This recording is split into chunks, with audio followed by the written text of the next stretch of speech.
নমস্কার বন্ধুরা, দেখুন আজকের আমি নতুন করে পরোটা ভেজে নিয়েছি। 3 কোণার পরোটা।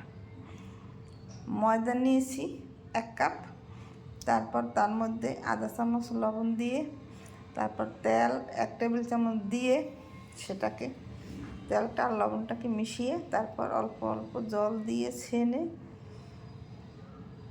তারপর গোলা করে এইভাবে 3 কোণার পরোটা বানিয়েছি।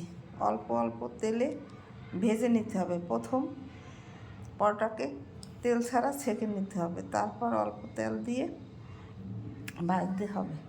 আমার পরোটা দেখুন কত সুন্দর ভাজা হয়েছে, দোকানের মতন।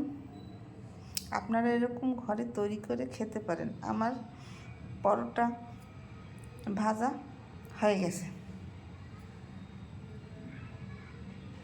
সুন্দর সুন্দর ভিডিও পেতে আমার চ্যানেলটিকে লাইক কমেন্ট শেয়ার করে দেবেন।